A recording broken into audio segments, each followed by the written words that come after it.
I lost him last year, and oh my. Hello, my name is Jim Witter, and I am the caregiver for my daughter Terri. Through the years, I have learned and done a lot of things I never thought I would ever do. If we don't participate in the research projects, we'll never get anywhere. Your name should be under advocate in the dictionary. We go through a grieving process as much when we get a diagnosis as if we lose a family member. Spoke in front of Congress. What was that like? Oh my gosh. It was the FDA, and that was... Welcome to Rarely Discussed, an American Porphyria Foundation podcast with your hosts, Andrew McManamon And Nicole Castellano. We both have porphyria, which is a rare disease. As scientifically different as rare diseases can be, we share many similarities on how it affects our lives. We're here to open the discussion and give the porphyria and rare disease community a safe place to connect, learn, and heal. Being rare can feel lonely and isolating, but we're stronger together. Let's take a journey as we share our personal stories and have meaningful interviews with porphyria and rare disease experts and the patients and families impacted. We'll talk diagnosis, treatment, misdiagnosis, managing daily life tips, ways to cope physically, mentally, and emotionally, and everything rare. Welcome to Rarely Discussed. This is episode number 5, and we have a very special guest who has been with the APF for a very long time, and even longer than that, actually. So I thought, Nicole, you could introduce our guest here. Thanks, Andrew. Today we have Terri Witter. And Terri, thank you so much for being here today, as Andrew said. Terri is originally from Peoria, Illinois, and she now lives in Tulsa, Oklahoma.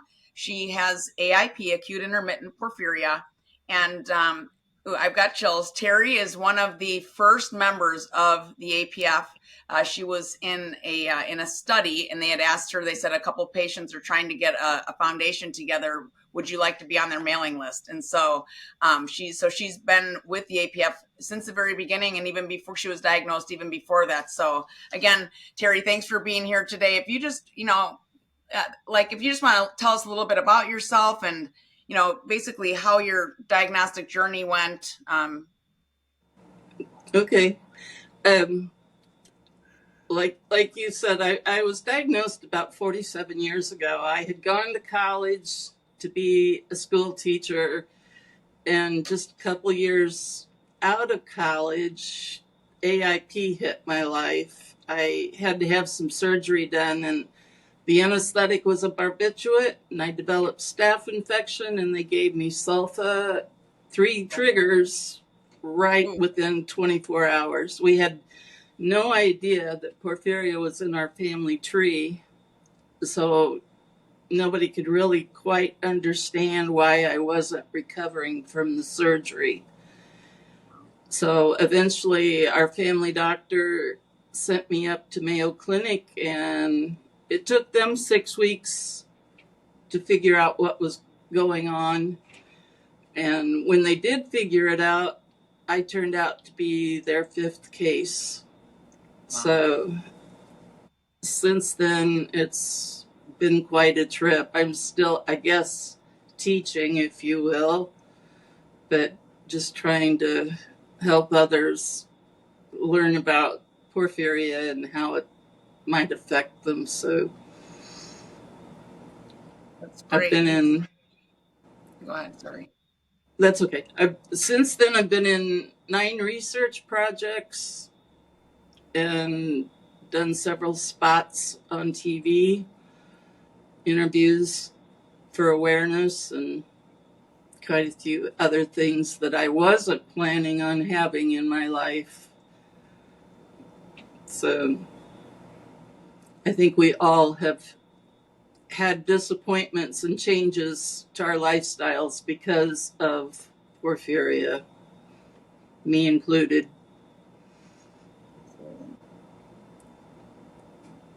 What were your first symptoms that you had when you had the surgery with the unsafe drug, 2 unsafe drugs?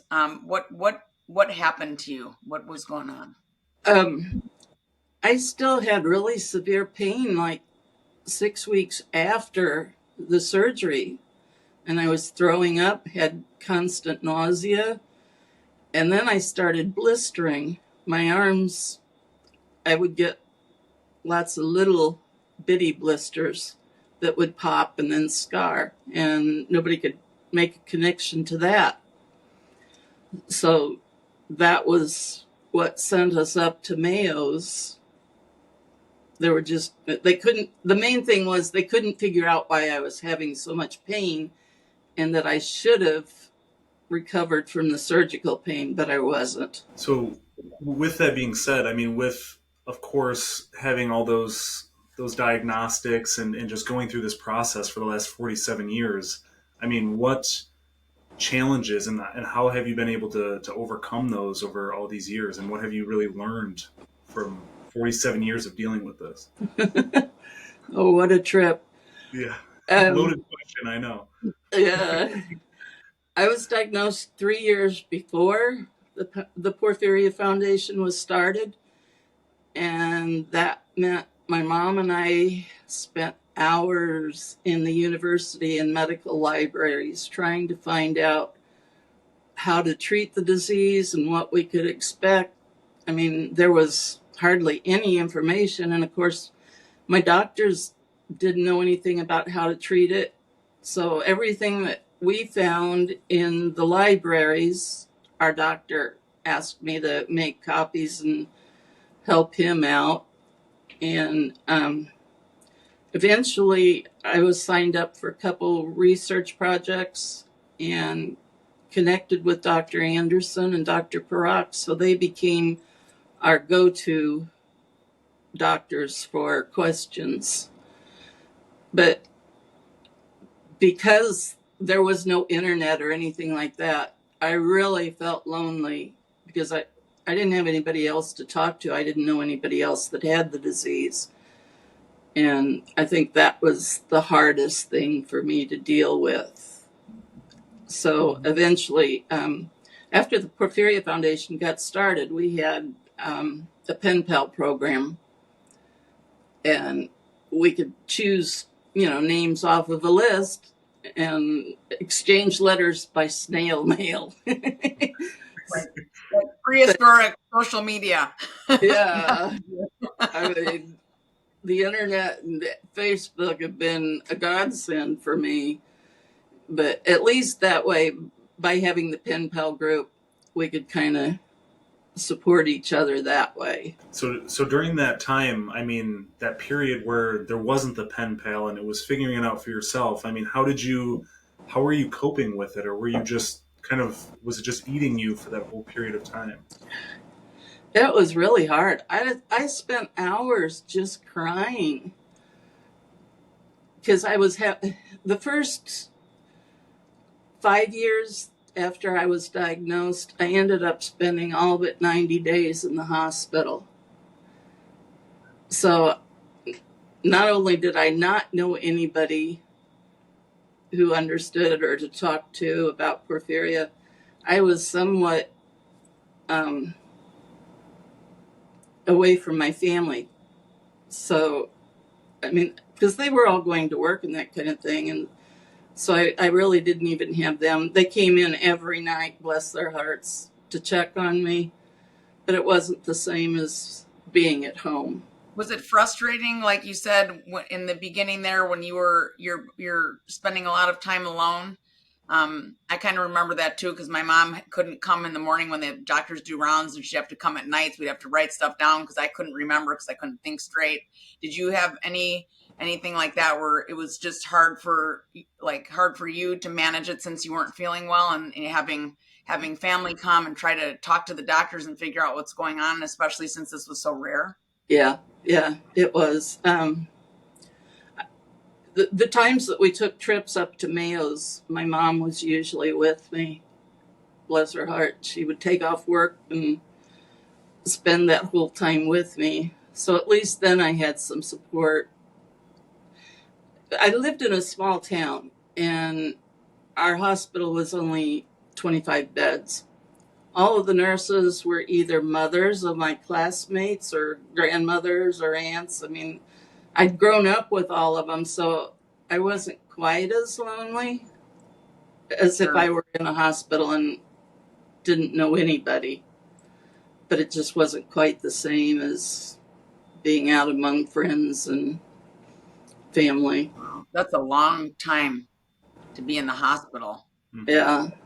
Well, That my just my periods affected it, the hormone fluctuation. Terri, you're talking a lot about how different this was years and years before. And so when did the treatment become available for you? Like I when was, did, but because it was about 1983 with the Orphan Drug Act and Panhematin coming out and everything. But I also know that I've spoken to Desiree with Dr. Pirok, and I know that some of the doctors were kind of already doing it at NIH, but it wasn't necessarily the, like what it was today yet. So yeah, were you involved in that? yeah, I was. I had some of Dr. Pirok's first doses of hematin, and when I got those, I reacted violently. My temperature would go up to 104, 105, and I would vomit for a couple days afterwards. And my arm, where the IV was, my arms would turn black, huge, and get really hard until it was absorbed. Mm-hmm. And eventually then they started refining it a little and it got easier, but I still couldn't take the hematin until maybe 10 years later after it was developed. So about the only thing I had were the glucose IVs and pain medicine. They could only treat the symptoms, not really treat the disease. So then eventually I also participated in the Histerlin study. Okay. And basically what that does is put a woman into chemical menopause. And that helped me quite a bit. I still had attacks, but not as often as I was without it, and not as severe. So it's just been, like I said, I've been in 9 research projects, and it's been interesting at how things have developed and moved along. I've even had the Givlari now, so I've tried a little bit of everything. Little sampler platter. Thank you so much for, it's people like you that kind of pave the way for, patients like me and Andrew. We have, it's readily available. I know the APF had a big part in that, but it's just, it's the first patients that help get that going. I mean, I just have chills thinking about it because I know myself without that medicine that I would not be here talking today. And I know so many people that it saved their lives. So was it hard? I talk about how once I was diagnosed and started getting treatment, my insurance was kind of blocking it for a while, and I was very scared. Even though you had, the phlebitis and the pain in your arms and everything, did you still feel better after that? Because I kind of had that at first too when I first started taking it before I got a port, and it would take me a couple days, but I would start feeling better. Did you feel better or Yeah. Yeah. It would take me a little bit to recover from the infusion, but then I always compared it to taking chemo. The drug was harsh to take, but then a couple days later you could see changes and it would get better soon. Great. So with that in mind, just because you've been so far along in your journey, if you were to look back at it and you have somebody who just got diagnosed yesterday, let's just say, what would you say to them to deal with this? The first thing that pops into my mind is the quote from the movie All About Eve, where Betty Davis says, "Fasten your seatbelt, it's going to be a bumpy night." That's life with porphyria. Because you never really know what you're going to feel like when you wake up every morning. And you can make plans to do things, with friends or social events, that kind of thing, and they learn eventually that you're not always that reliable. So life with porphyria has just kind of been different than what I counted on. Well, But I'm for a sure. new patient, if you've got the support of your family, you're halfway there. Well, I guess with that in mind, that's a good place to switch gears into. But with the support system, and I know, of course, we had Warren on last episode as a caregiver, so he was talking about that side of things. But after you being, of course, in this journey for so long and having your support system, what do you think is an important thing, important quality that they had that just made you feel good despite what was going on? My dad was one of the best advocates anybody could ask for. I mean, he learned how to give me shots. He could change my IVs. If something got plugged, he could figure out how to get it unplugged. Um, I don't know. I even witnessed him rip into one doctor in front of the director of nursing, the head nun at the Catholic hospital. I mean, there was a whole group, because he walked in one day and the doctor had disconnected me from the IVs and I wasn't getting pain meds and I was just curled up. I had the blinds pulled dark and he walked in, knew something was wrong, walked right back out, said, "I want to talk to," and he named off several high ranking officials, and they had a meeting right there in my room, and he told the doctor, "You said you knew how to treat porphyria. You don't even know how to spell it. So I don't want you back in this room again." So I ended up with a different doctor. But Good for him, though. his support was something fantastic all along. I lost him last year, and oh my, it's been hard since then to not have him to fall back on. But How are you? I know we were talking about your dad for Porphyria Awareness Week. You always do, or not always, but many times do a video, and even one time your dad did a very comprehensive video. It was pretty amazing. I mean, you could tell he really knew his stuff.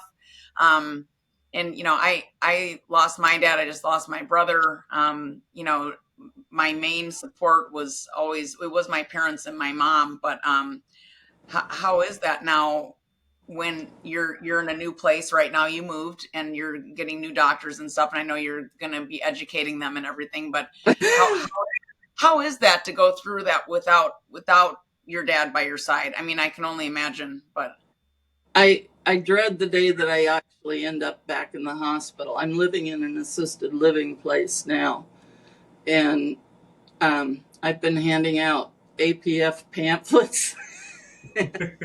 And even they recently told me I could speak at the next in-service, which would be the end of this month. So I'm getting more pamphlets, and I'm just going to make up little packets and hand them out and tell them, if you haven't already tolerated me and learned my name, here's what I'm all about. And hand here's out what you those can little expect. packets. Huh? You like, here's what you can expect from me and my rare disease. Yeah, Maybe a little different than you're used to. yeah, So yeah. you think I'm a handful now? Here we go. Oh, I even carry pamphlets. I have like an ER envelope in my purse that I carry, like my current med list and surgeries and that sort of thing. But I also have pamphlets in that.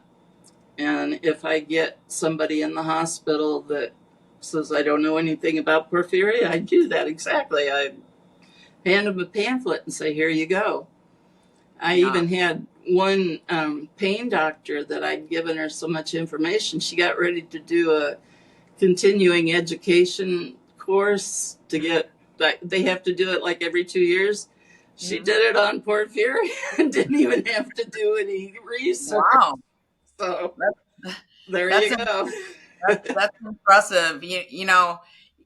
I just think about all the time that you've been doing. I know we went over it, but you know, you you've been a part of the APF. I know that you've done a lot of things in person, like going to the EPP camps, Congress. You spoke in front of Congress. What was that like?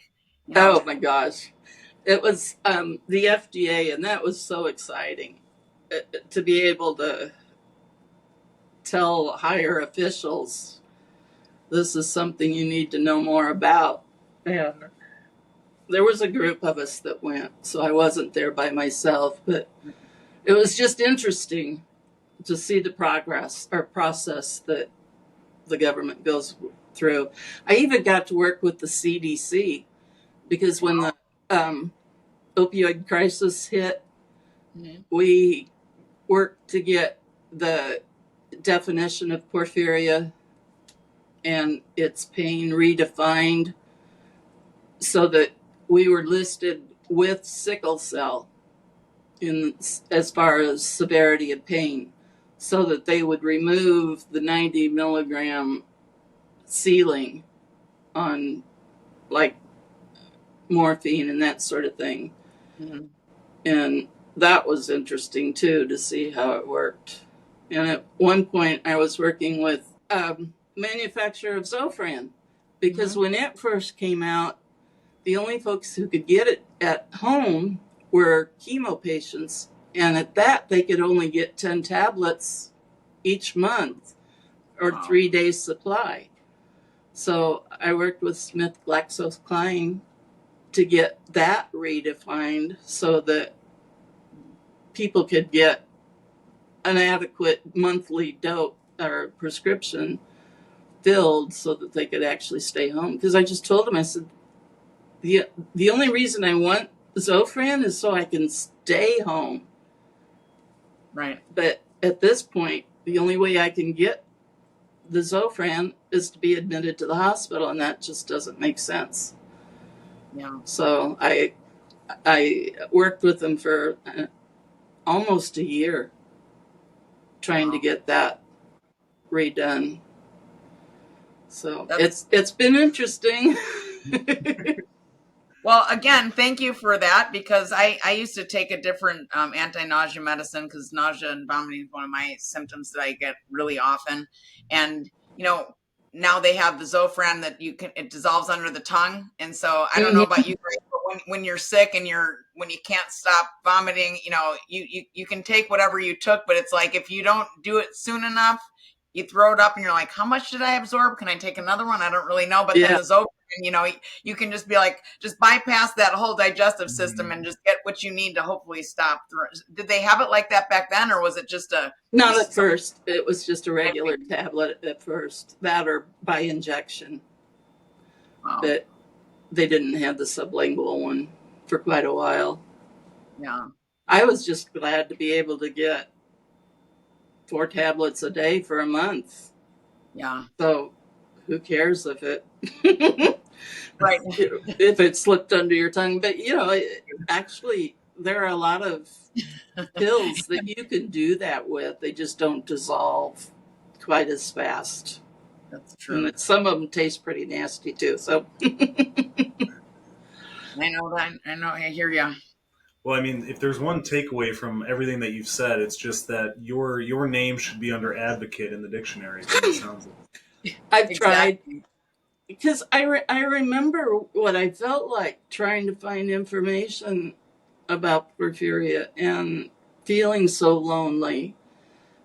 And I've tried as much as I could to make that not the story for somebody else. Yeah. Hopefully I've helped somebody else along the line. Oh, I'm sure you have. You've done so much. You're even on the member advisory board for the APF. I mean, you've done every role. You're even in the Facebook group supporting people. I mean, like Andrew said, you really are the true definition of an advocate. And what's wonderful about you is, obviously you did it for yourself, your dad, your mom and dad, your loved ones advocated for you, but now here you are, still you've never stopped. It started as pen pals. Now we've got Porphyria partners and all this media stuff and the member advisory board. I mean, how does that make you feel that you've been such an integral part of advocacy for porphyria for over 40 years? I mean, it's amazing. I'm proud of Punch to be able to say that I've been able to do that, because, like I said, I was so lost beforehand, and this way I've been able to change that for somebody else, but also for me. And I've had several doctors tell me, it sounds like you've got this under control. Well, I don't really, but I'm trying to turn it around as much as I can.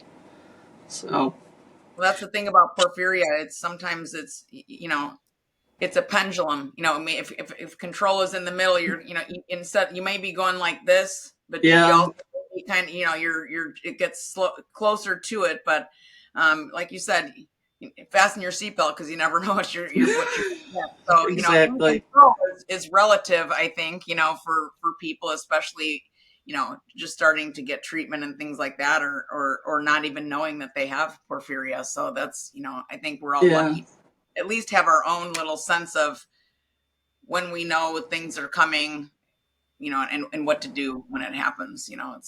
yeah. It takes a while to get to learn to know your body and your prodrome, your symptoms, Yeah. before an attack really hits.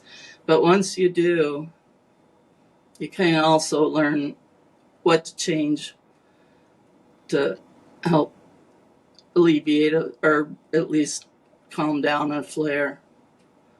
And one thing that I've learned is that it doesn't help to get real upset. So on my Porphyria page, I try to post a giggle or a laugh, at least one every day. They're so funny. Oh my God, they're so you sometimes, and it's happened like recently. Like I was just not having a good day, and I saw it, and I just started laughing like really hard, and I'm like, "Thank you, Terri." Yay! Mission accomplished. Yeah, that's for sure. No, one thing I wanted to ask. We haven't brought this up on the podcast before, and honestly, it's not brought up too much with porphyria because is a cure. There is no cure yet. I know that I know that everyone I know is always hoping and praying that there's going to be a cure one day. Were you thinking about that years and years ago, kind of how we still do today? Like it's this it's just out there. How do we grab that? How do we get that? How do you feel being in this for so long and probably hoping from the minute you heard this is what you have, maybe, up until now, and all of the new drugs that have, like you said, the Givlari and the Panhematin, and even for EPP, Sines, and all these other drugs that are coming out. How is that perspective on hoping for a cure? Has it changed at all since the beginning, once you've been through all of this? No, I'm still hoping for a cure. I can remember when the doctors at Mayo's gave me my diagnosis. They said, we have good news and we have bad news. Good news is we know why you're sick. You have porphyria. The bad news is there's no cure. And I'm still waiting for that statement to be changed, that there is a cure. But we're at least making some progress with treatments so that maybe our attacks won't be quite as bad. But Right. I still pray every night for a cure. Definitely would make a difference. I think with all the advocacy that over the last over 40 years that the APF has done, you included, you've been at every step, and you've been in all these research studies. I think all the people that are in the research studies are heroes. We talked about George doing that. You don't know if you're going to get a placebo or not. You're really putting yourself in jeopardy. And I've known all this stuff about you, but I'm just really overwhelmed right now, just realizing like how long and how many things you've been a part of. It's just, I don't know. I know I keep saying it, but it's just, it just keeps kind of rushing over me, and I'm just, it's amazing. Well, if we don't participate in the research projects, we'll never get anywhere. Right. So that's why I've done it, is just to help as far as getting somewhere towards a cure or at least adequate treatment. Were you ever kind of involved and you did get very sick because you didn't have, you had a placebo, or you weren't able to respond in the normal way to attacks you were having because you were doing a research study? My main problem was at the very beginning with the hematin, getting so sick. Yeah. Because there were a couple of times that my temperature was so high that they called my family in to sit with me because they were afraid I wasn't going to make it. Wow. And you never know how you're going to react to one of the meds, even if you do. I mean, whether it's placebo or the real medicine, True. You never know quite how you're going to react. But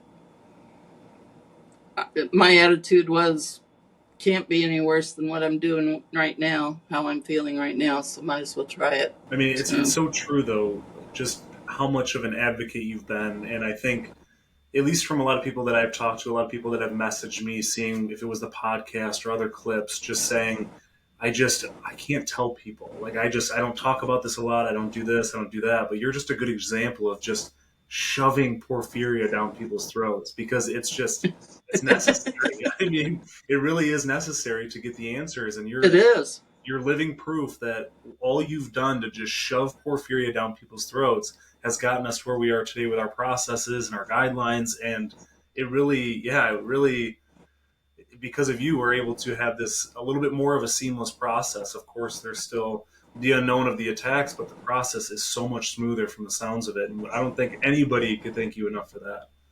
Yeah. Well, I appreciate that. I wasn't really doing it for laurels or awards, but it does feel kind of good to be able to say how much things have changed since I was first diagnosed, and that I helped a little bit to make that change. So, yeah. I mean, it's just that people don't realize that when you fight so hard for yourself, you're helping so many people behind you, and it's just, yeah. Because some people can't. Some people, it's really hard, Yeah. It's really hard to stand up for yourself, even when you have the proper information. It's hard, to just say, no, this is not how it's done. And these people that are in charge, and, we trust them for our care. But like Andrew said, I'm going to bring it up again so many times. And you said it, Terri, we know more than the doctor that's in front of us, especially if it's an emergency room. Mm-hmm. And it's very hard. So I think that it's going to help a lot of people know it's okay to say what you know, and you're going to live through it. It's okay. People that no one's going to really be mad. Some doctors may not like it, but you just got to keep trying. It's your body, it's your life, and you're just a great example of someone who just didn't give up, didn't take no for an answer. You just kept going, and it's amazing. And I'd also want to ask you too, is how hard was it after having the bad reaction to the early version of panhematin? You said 10 years later you went back on, and how hard was it knowing that it was not you didn't have that reaction? Was that hard to try to go back to it, or were you just like, oh, I was scared to death to do it, and I kept telling the doctors, no, I don't want to, but at the same time I was so sick that we just decided I had to try it anyway. So I gritted my teeth, and here we went.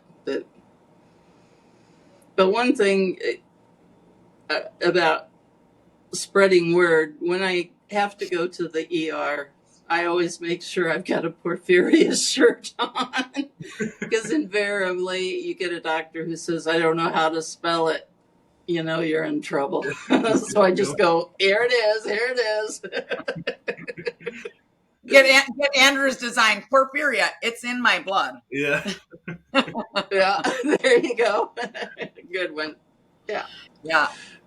I mean, it's just so, I mean, I could just dabble on that all day long, but just the fact that I mean, you were just going through this where there wasn't really that tech, and nowadays the majority of people that are reaching out to me are, we're in this tech era where the confrontation is just non-existent. We're hiding behind phones, and we're doing emails, and we're yelling at people in our portals. And I mean, I'm guilty of it too. Like, I'll scream at them in a portal, but get me face to face, I'm like, I don't want to hurt your feelings. So I just, I think Like you're all good. caps with 10 Yeah. exclamation points. That's how you scream in an email on a portal. But it's so, even for me, I think it's just gotten to a point where in the beginning, it was like, oh, I know you don't know anything about this. Like, it's fine. It's like, oh, you messed up. Oops, it's okay. But now it's just to the point where it's like, no, I know what I need. So, like, do it. And I mean, there's a nice Exactly. way to do it. There's a line, of course. But Right. I think there's an understanding of if you're going through that pain, and you just got to get what you know you need. So I Yeah. think, yeah. I respect any doctor that's willing and able to say, I don't know anything about porphyria. Because then you can say, okay, I do. Mhm. And they listen to you. So, Yeah. And somebody mentioned that too. I can't remember who said it. It may have been you in another conversation, but that's exactly how I picked my primary physician. Was I have porphyria, and they were like, I don't know what that is, but I'll figure it out. Instead of somebody pretending yeah. like, here, let me do a And, Google and search. I've actually thanked doctors who were willing to say that. Yeah. And that they're willing to learn, like Andrew just said. It's we Yeah. have the APF has the comprehensive doctor packets. And we, a lot of doctors were more than ever, in the last year, we've had, because patients are being their own advocates, you've kind of paved the way for that. And they get the doctor packets, they bring it to their doctors. Then we have the doctor calling in and saying, hey, I want to learn more about this. I want to treat my patient. They've been my patient for all these years. And can I talk to someone who knows more about it? We connect them with an expert or whatever. But it's just, I love those guys. yeah, it's exciting. It's really exciting to see that, because how many doctors have we all seen that they're just like, they say they know it, they don't know it, and then you can tell they don't know about it, and they're not even open to hearing anything. Not even if you say it in a way that isn't telling Yeah. the doctor what to do, because you never want to do that. You just want to try to explain your experience. Yeah. But it's you're right. It's so much better when you hear, I don't know, but I'm willing to learn about it, and I just go yes, because we need more doctors, Yeah. take care of the patients that are coming up that aren't diagnosed yet, and it's wonderful. Before it seemed it was mostly the experts, but now that they aren't really able to take patients unless they're diagnosed, the amount of general practitioners and PCPs that we're getting these doctor packets out that are saying, hey, you know what? Yep. If I've got some help, if I get in a hairy situation, I can contact someone to walk me through it. All right, let's do it. And it's just like, yes, Yeah. very exciting. Yeah. Yeah. They're the So, good guys out there. yeah. So I guess circling back to you, Terry, just with porphyria, I mean, looking back now, how do you think that has just shaped you as a person overall? I've definitely developed a lot more patience and empathy for others, because I know now what it's like and how frustrating the struggle is. So I just kind of step back and say, okay, let's take it one step at a time. And I wasn't like that in high school and college. It was just kind of full steam ahead, but it's changed. I mean, I think that's a good thing to know, because I think anybody that's early on into this porphyria journey, it's really easy to be the opposite of that: impatient, yelling, "I can't stand you, nurses! I can't stand you, doctors! Get out of Yeah. here! Give me what I need." So it's nice that over time you can get to that point where you can get a little bit more patient. So that's good to know. Yeah. It doesn't do much good to get angry at anybody. If anything, it just offends them and they step off. But if you can just kind of calm down and say, look, this is what I need and this is what we need to do, they tend to listen to you a little more. Yeah, I So, think with advocating too, I think some people think that advocating means yelling, and I think there's a yeah. difference. So I Yeah. think people need to understand that there's a Yeah. nice way to advocate. So Yep. And like Terri said, I think that is best, just to say when you have your papers with you, and, a lot of patients call in and they're like, I brought my ER kit, I brought everything, and they didn't want to listen. And, it's so sad because there are so many people that really need help, and they've done everything on their part Mm-hmm. to make sure that they have a smoother process, as Andrew was saying earlier. Terri, I wanted to ask you, who was your, Porphyria kind of anchor or hero, outside of your family and stuff, like getting through? Desiree. Yeah, I figured. Desiree. Because I talked to her several times over the phone, and a couple of times she called me, and there were times that I would get a call from the office saying somebody else was in the hospital here in town. Could I go check on them? So she helped me find research projects to get involved in. And I mean, we became friends, and that was about the only way I got through all this. Wow. I knew I had her to talk to. Oh, So great. It's different when you have someone that really understands what you're going through. I think, we've talked about that a lot, but I think it's just, like you said, even if it's one person, you just instantly feel less alone. And that's, that's a lot of what, we hear with the podcast too, that, just getting stories out there and people just hear another person that go, oh my God, that happened to me too. And so I feel less alone. And I just, I love that. yeah. Yeah. We're rare, but it helps to know when somebody else has been there and done that, because then you don't feel quite as rare. There's hope. Right, and I think what's interesting is, I mean, despite it being rare, I feel like we just have this gargantuan of a community behind us, though, which has just been, I mean, you've seen it from the ground up, I'm sure, but yeah, it's just crazy to just jump in there and just be like, wow, there's all these resources, all these people that are going through something, same thing most likely in some way, shape, or form. So it's cool to have that community. So much better than being in this by myself long time ago. Yeah. Well, you do it with grace, that's for sure. You always stay positive, and you've always got, your jokes. You always lift everybody up, even when I'll tell you, we have that we have a group chat, and Terri, she'll be the one that's in the hospital, and she's still sometimes the one in the most positive mood, and sending memes and stuff, and kind of keeping everybody else afloat. You're just kind of it's just wonderful to see how much you've helped. Oh, thank you. Thank you. But I just, on that note, I mean, of course you learn patience, but how, as someone who's been just going through a lifetime of just porphyria, I mean, how did you become such a positive person on that end? Age and experience. Maybe. Finally. I hate it when somebody calls me ma'am or says old lady, and I look at some of the other residents when I go into the dining room, and I'm thinking, what am I doing here with all those old people? But to some degree, I think age has helped. I mean, it's just something that you develop. You finally don't have to struggle quite as hard, and so you can kind of step back, and if at first you don't succeed, try again, kind of thing. Well, it's just like I feel like there's that line, or people just wonder where that switch is, because it's just so easy.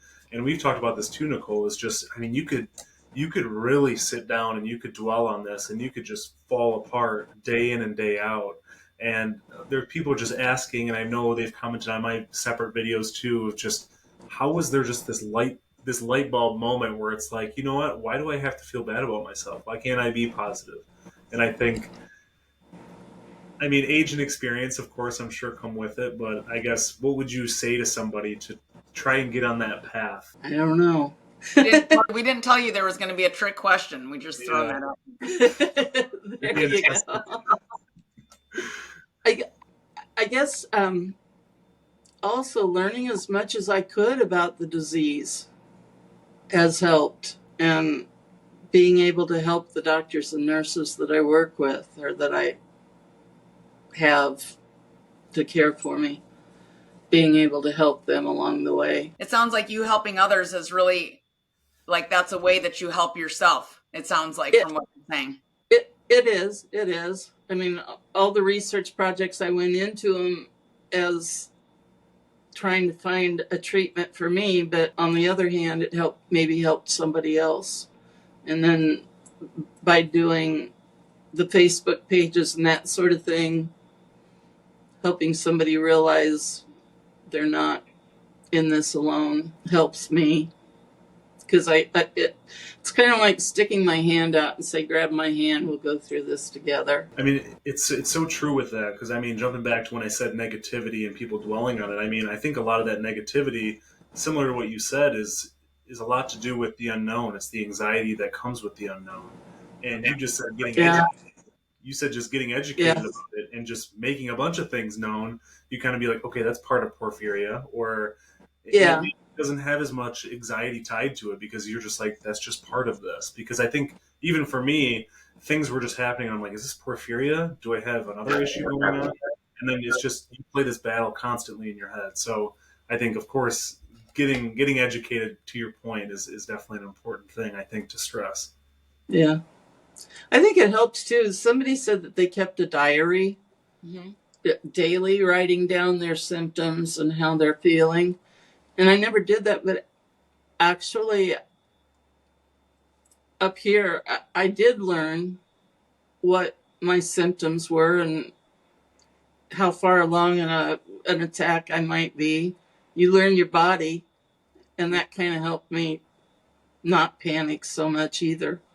Because the times that I was able to turn it around, I can just tell myself, okay, this is where I'm at. I need to do this. And that'll help it not be so bad. So just keeping track of what your triggers are, what you've done to help it, whether it's increase your carbs in your diet or avoiding something else. I think it gives you a feeling of being a little more in control. I'm going to throw a Desiree-ism in here. She says, those who know the most do the best.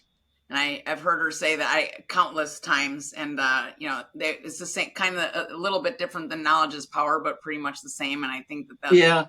And I also think that knowledge is also, or finding knowledge, I know is a great distraction.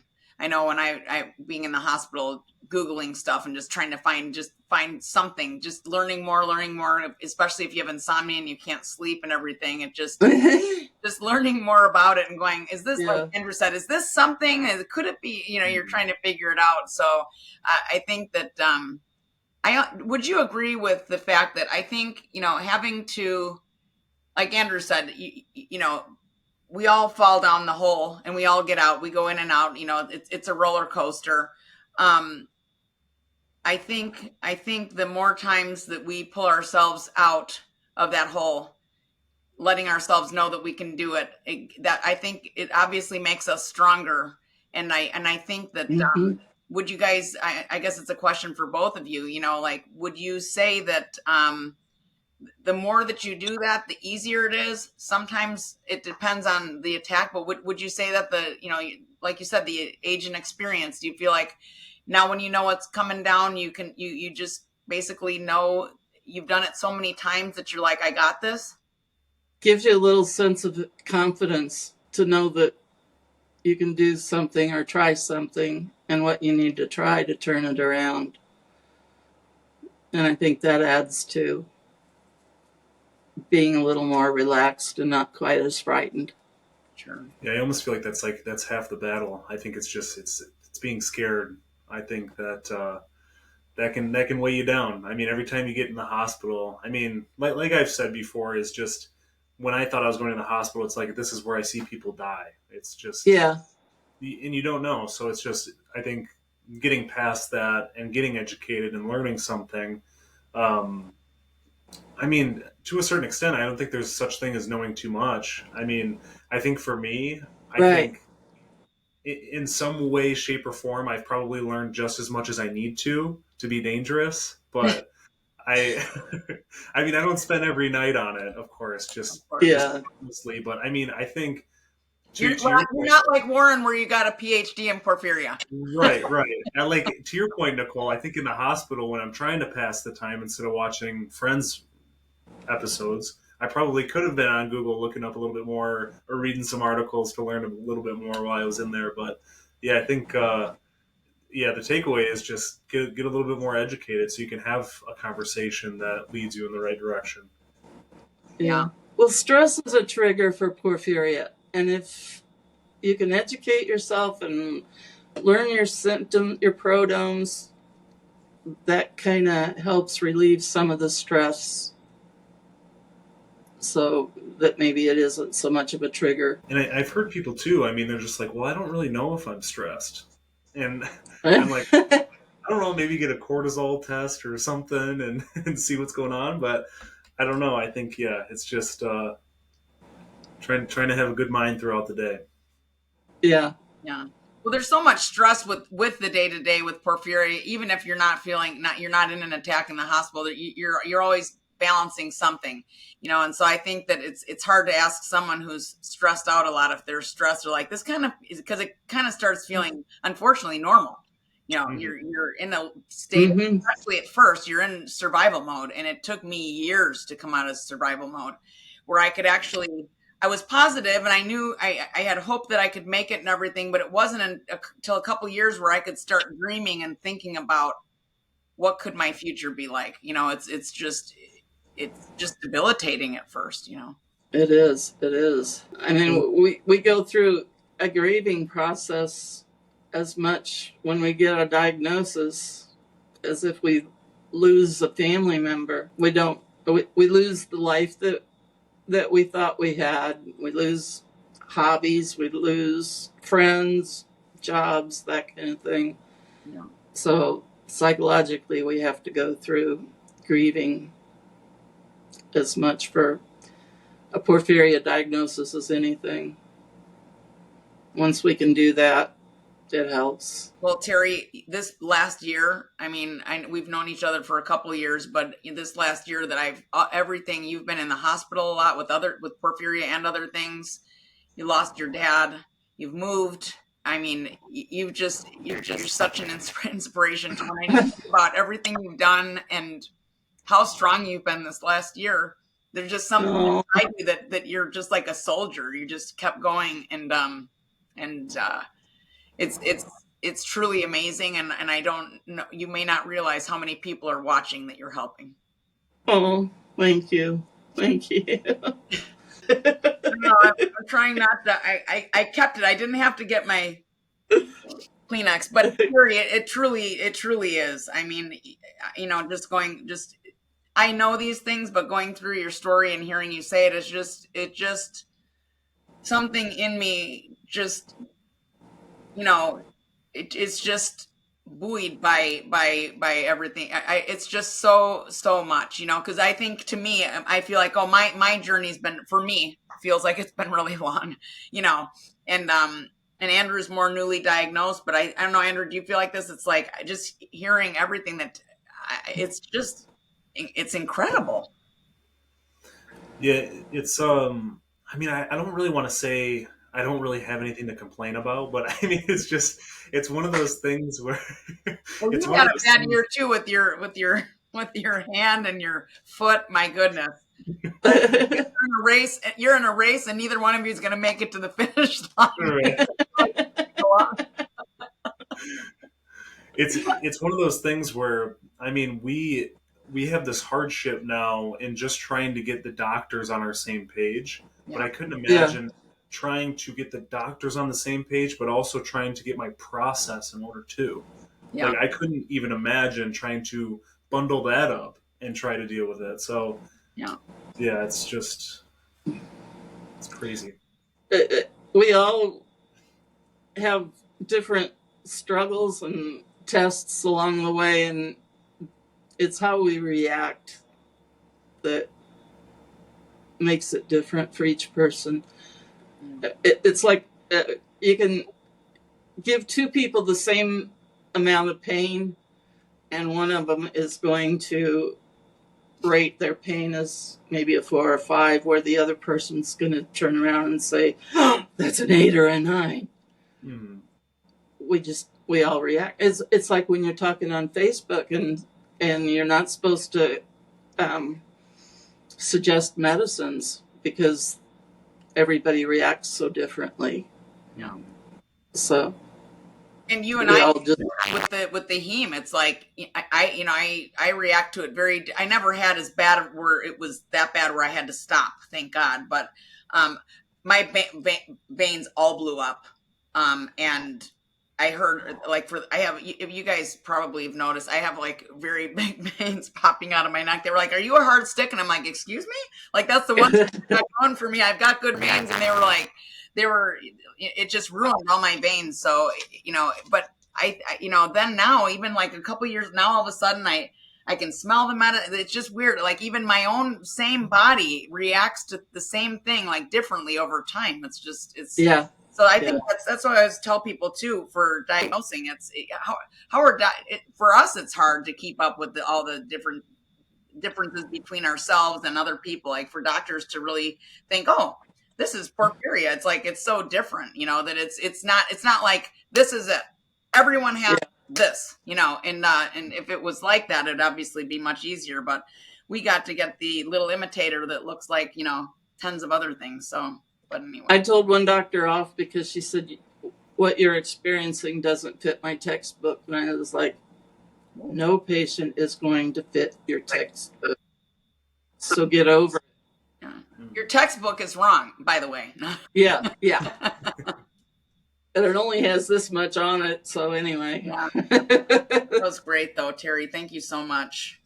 Oh, thank you. I really don't think that, like I said, anybody could say thank you enough for this path that you've paved for everybody with porphyria, and can have a cleaner and a clearer diagnosis and treatment, and just have that seamless process. I know it's not a cure, but I mean it is a huge step closer to where you've come, especially, and just being pretty much like a lab rat for all of us now, because you've had to deal with all that stuff. I mean, it's just, can't say enough for it. Well, thank you so much, Terri, for being on today. We appreciate it more than ever, and just thank you for all you've done for porphyria, for yourself, for the APF, just for everything. Absolutely incredible. Thank you. Thank you for taking the time out of your day to listen to our podcast. If you enjoyed this episode, please share it with friends, family, or anyone who could benefit. And please don't forget to subscribe and leave a review on your preferred platform. It helps us spread awareness, and we would be extremely grateful. You can also follow Rarely Discussed on Instagram, YouTube, as well as TikTok. If you're someone seeking diagnosis for porphyria, visit porphyriafoundation.org to receive a free doctor packet, forms for free DNA testing, and a list of doctors in your area. Stay tuned for more episodes of Rarely Discussed.